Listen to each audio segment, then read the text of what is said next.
already come across, I have presented it. There are two different kinds of nucleophiles. One are soft nucleophile, other are hard nucleophiles. So hard nucleophile shall prefer the hard center, and soft, which is the hard center. Hard nucleophile have a low charge density, so they shall prefer the hard center. Carbonyl carbon is the hard center, so they shall prefer this carbonyl carbon to bond with. All right. So in this case, I have presented here this the other resonance form of this, in which oxygen is negatively charged and this carbon is positively charged. This is a soft center, but in this form, uh, this carbon is electron deficient, right? In this case, this carbonyl is also electron deficient. So two carbons are electron deficient. This carbon is softer and this carbon is harder. So these are the two variations. If it is a hard nucleophile like fluoridine, hydroxyline, or alkoxidine, right? So they shall prefer this carbonyl bond. They shall make add to this one, which shall be a 1-2 addition. And soft nucleophile shall prefer this soft center, mean beta carbon. So they shall add to, in other words, 1,4 addition, which is also called conjugate addition. So conjugate addition shall be favored when we are using a good nucleophile or soft nucleophile. If we are using a hard nucleophile, then it shall prefer this carbon oxygen double bond, which is a direct addition. This is the second factor, which is very important. You have already come across about hard and soft nucleophile. So why they are hard and soft, you have already come across. Third factor is the nature of the carbonyl. I have presented already that in case of additions, the aldehyde and ketones are most important. But let's see proportion what I have presented. You see, these are the conjugate system. But what nature of carbonyl is this? So what nature of carbonyl is this? Either this is a carbonyl acid halide, aldehyde, ketone, ester, acetamides. So in all these cases, just notice there is no acidic hydrogen. I haven't presented carboxylic acid here, because if I present carboxylic acid, the nucleophile carrying a negative charge shall prefer the hydrogen of carboxylic acid. So it shall react and form unneutralized nucleophile, which is useless. So that's why carboxylic acid I haven't presented in this case. So what is this? I have presented the order of reactivity. Most reactive towards nucleophilic addition is acid halide. But what is the proportion? This is a proportion of direct addition to carbonyl oxygen. So which one shall have highest proportion? Is this one. Acid halides are most reactive towards direct addition. You are reacting with any nucleophile. They shall react with fastest rate, then is the aldehyde, then is the ketone, then is the ester, and least is amides. In other words, amides undergo conjugate addition, esters undergo conjugate addition, aldehyde and ketones may undergo both, but acid chloride only undergo direct addition. Let's say even if you are using a soft nucleophile, it shall not undergo these acid chlorides. They shall not undergo conjugate addition. They shall prefer direct addition. Now let's see, if you are having an acid amide. So two centers are ready. Let's say we react this with a hard nucleophile. Let's say I react this with chloride ions. It shall not react, chloride ion shall not react with this carbon ion, although this is harder as well. But this is what is the purpose to explain this diagrammatically. Acid chlorides seen if we react with a soft nucleophile. Soft nucleophile should react with this carbon, beta carbon undergoing 1,4 addition. This is what we have seen already. Soft prefers soft center. But if this carbonyl is an acid halide or anhydride, it is only I have written acid chloride, but may also be anhydride. If it is anhydride or acid chloride, then they shall not react with undergoing conjugate addition. It shall always undergo 1,2 addition. This is what I have presented. Mostly it undergo 1,2 addition, regardless what is the nature of nucleophile. This is hard or this is soft. Even if it is soft, it shall follow the direct addition, not conjugate addition. Now look at here the last one. In this case, acid amides, they are least going towards direct addition. Mean if we are reacting this with something, just like if we are reacting this with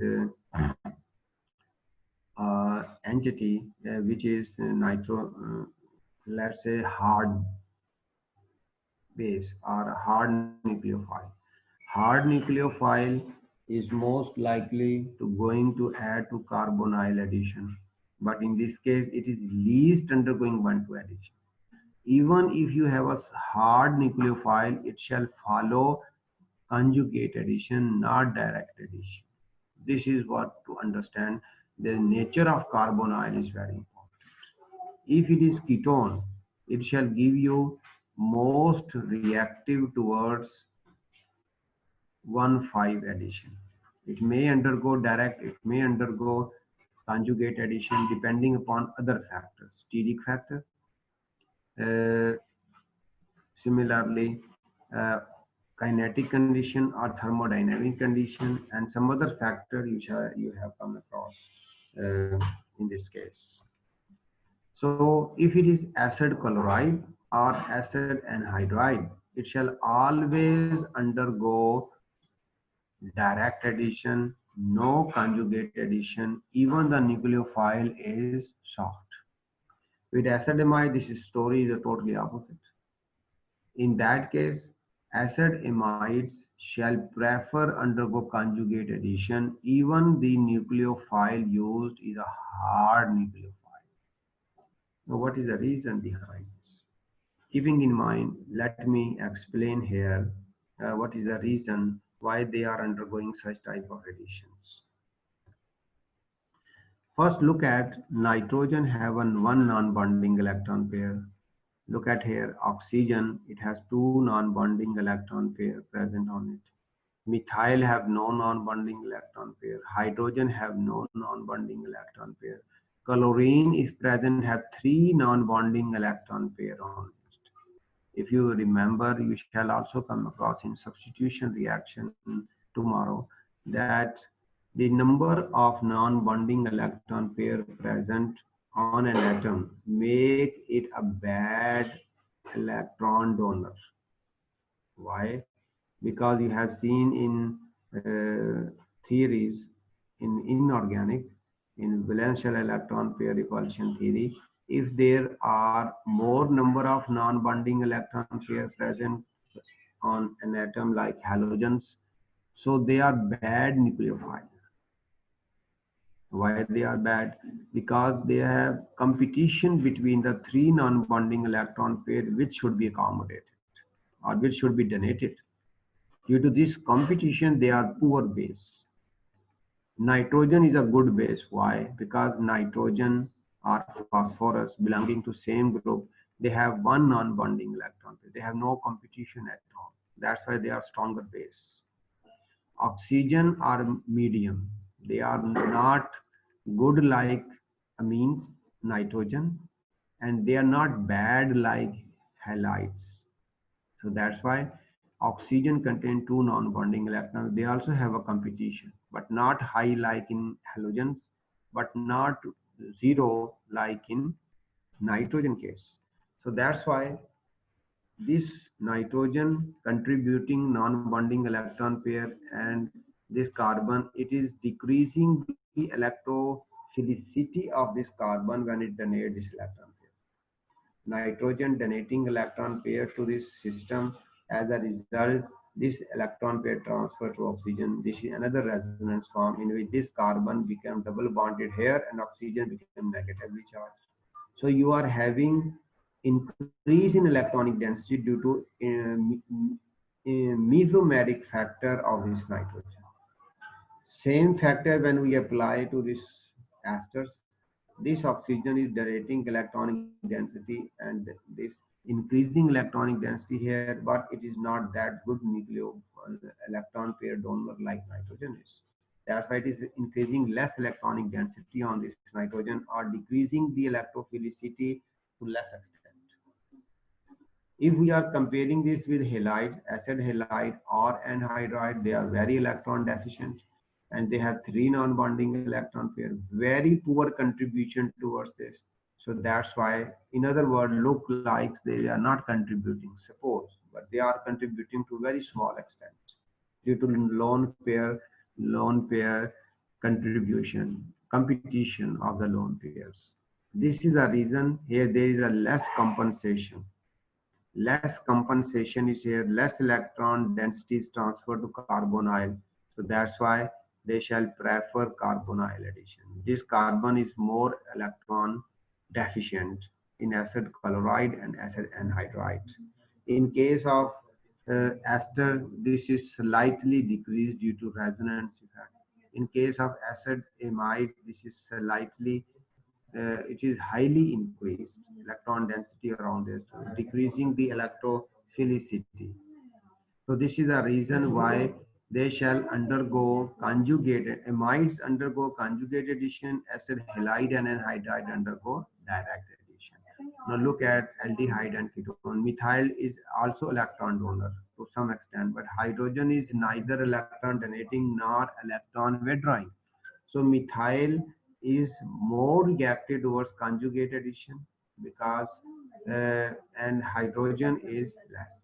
So this is the logical reason why different type of carbonyls, functional groups, have a different reactivity towards direct or conjugate addition. Proceeding further to another factor, which is steric factor. No doubt, if we have a alkyl group, let's say in previous I have presented these ketones, they are having a moderate reactivity. They can undergo direct addition, they can undergo conjugate addition as well. But if aldehyde are more prone towards direct addition rather conjugate addition. And acid halide and anhydride, they are most reactive towards 1,2 addition rather conjugate addition. If we are moving down, esters shall prefer conjugate addition rather direct addition, and most addition takes place across conjugate rather direct in case of amides. So ketones are in the middle. They are taken as a borderline case, mean they have equal opportunities. If it is thermodynamic condition, then it shall prefer conjugate addition. If it is kinetic condition, it shall prefer direct addition. This is a variation we can control ketones. Aldehydes are quite closer to this, but they are having higher ratio of direct addition over conjugate addition.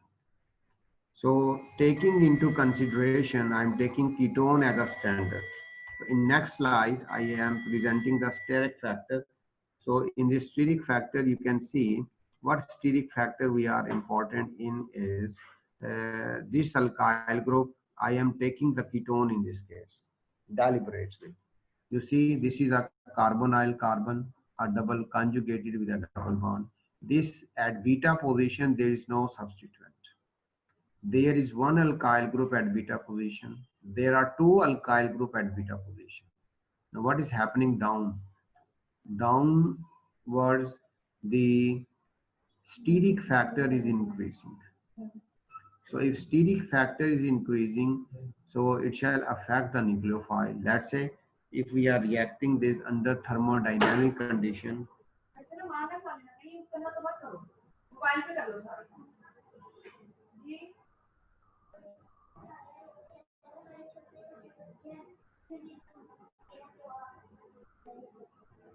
So this is the steric factor is undergoing in this case.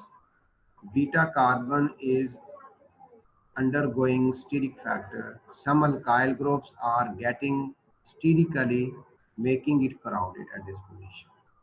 If any nucleophile is approaching, let's say we are carrying out this reaction thermodynamically. So what should happen? Nucleophile should add to beta carbon, because under ketones if we are using, so at high they shall prefer conjugate addition at high temperature, high reaction duration, with that we commonly call thermodynamic conditions. So under thermodynamic conditions, it shall follow a conjugate addition. It is sterically not crowded. This is sterically moderately crowded. This is sterically highly crowded. So that's why when nucleophile shall approach here, reaction rate shall be faster. It shall prefer conjugate addition. If nucleophile is approaching here, it is moderate. Reaction rate shall be slower down, but it shall follow conjugate addition. But if these two groups are bulkier, let's say they are ethyl, isopropyl, tertiary butyl, etc., it shall not prefer in any case conjugate addition. Even the nucleophile is soft and conditions are thermodynamic. It shall not undergo conjugate addition due to steric factor. So this is another count. The last one in this case is the nature of the organometallics. What are the organometallics? Organometallics are such compounds in which we are having a carbon bonded with a metal. Why metal? Because